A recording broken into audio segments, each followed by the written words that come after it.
Continuing with our topic of Syria, I'm very happy to welcome Oleg Semenets, who is Ukrainian ambassador to Syria from 2008 until 2011. Thank you so much for joining us. Thank you for inviting.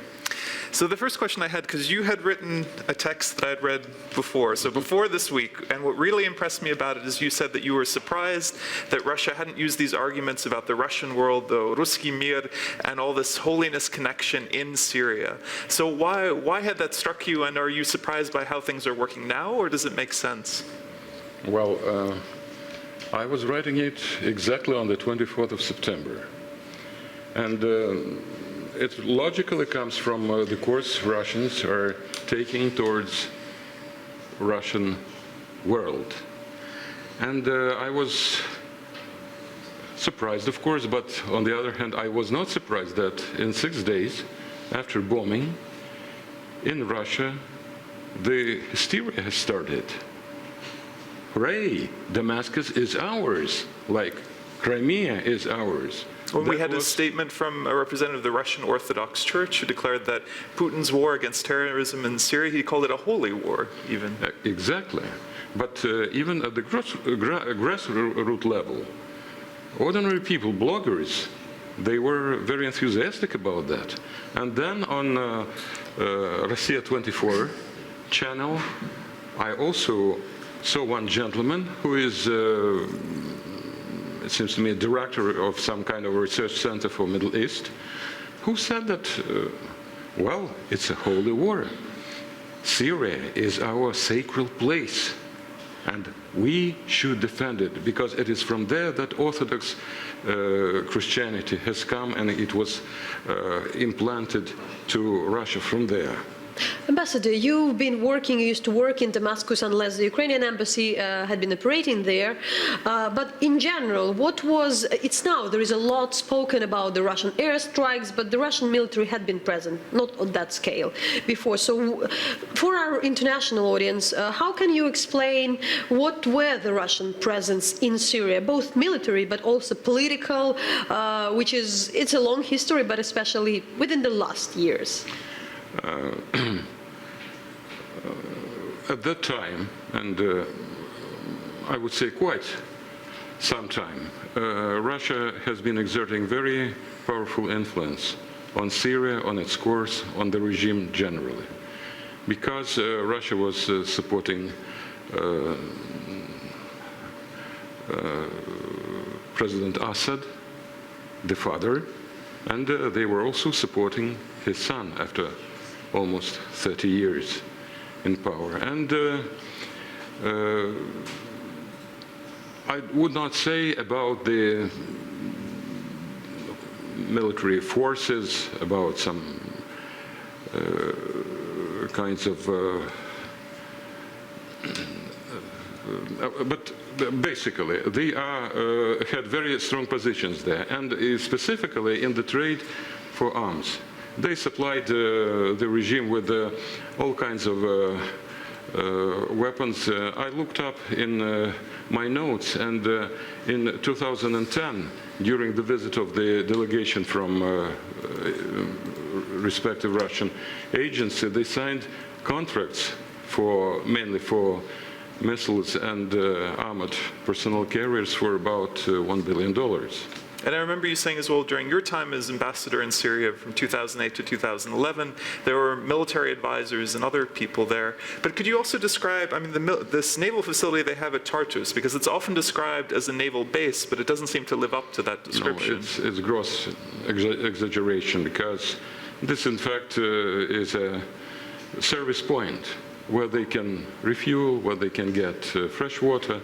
And there was also a mobile maritime workshop, which was coming and going from Sevastopol and back. And it was interesting that it was manned by the Ukrainian citizens from Crimea, like that. But basically... But there is so much discussion about that one of the time, there is not such an ideological drive by the Kremlin. There are these ideas to preserve, the current regime in Syria, but to safeguard this naval base as the only naval base in the Mediterranean. Come on, what kind of a naval base can we talk about? There are only two piers. and one is out of order. So only one ship can come and go, get its fuel, get its water, get something mended, and that's all. But maybe, and this is what I feel maybe behind the Russian move to Syria, is that they want to really create a full-size naval base, and also we have the signs of building a Air Force base. Well, and this is the interesting thing, that it's not just about the past. It's not just about protecting what they've had. You know, many people have said that this is the strongest foothold that Russia has into the Middle East, that Syria is the strongest basis they have to build up if they want to expand that. It may be. It may be. And what is interesting, they are not, I mean, Russia is not only supplying airplanes, some other weapons, but they are also supplying and installing the entire craft equipment, which means that this is not intended to fight Islamic State, because Islamic State has no planes. Whom do they really want to counter there? Well, it would seem Western countries and Turkey. Who has planes there? That's it. That's it. And well, and what are the historic connections between Ukraine and Russia, these former Soviet countries, and Syria? Because you were in Syria when they began evacuating Ukrainian civilians, so I know there are a lot of mixed marriages, right? Because Syrians had studied here and in Russia. A lot of Syrians studied in Russia, in some specified universities, also in Ukraine, and in Romania too. Mm-hmm. And many of the former students were bringing their Ukrainian wives, or Romanian wives, or Russian wives, in thousands. Well, because I'd read about this, and this was interesting, that I believe traditionally in Syrian culture you'd pay a dowry or make some sort of payment to the family. So for people who studied and you were in Russia or in other countries, being able to have a foreign wife was maybe not only physically very attractive, but also was a way of saving some money as well. Well, this is in the field of guessing. Too much speculation. Yeah, we can only speculate. But how I'm also curious, the Russian military presence in Syria it was there before, but what has specially changed these days? How we really, what is so new besides the airstrike? These days, I have similar sources as you do. So what I read now in the papers is that they are sending some Marines there. Maybe their number is not that big, and the general declaration is that they are not going to be involved in ground operations. So that's technical stuff, serious stuff, and so far. But my also question, of course some things had changed since the war had started, but how Russia had been and is perceived in Syria, probably by different populations. So there was some sympathy before the whole conflict had emerged, but how it all developed even during the first years.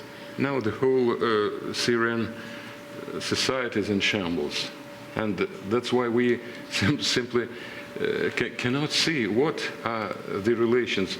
Are they still existing? But before, yes, Russians were quite popular there. Many people like them. And maybe it's because their younger years were related to Russia. And so they remember Russia when they remember their youth. Or those people who studied and then that. Yeah. But it seems changing because, I mean, we've also seen in areas hit by Russian airstrikes, people protesting now. So it seems like that memory will be challenged, by people who are pro-Assad and who are working against Assad. One has to be there in the field to feel that. But I think that the situation can deteriorate and change for the completely different. Become changing all the time. Yeah. All right. Well, we're so happy to have you on to give us a little more insight into the situation from your years there, and we'll hopefully have you back in the future. Thank you. Thank you.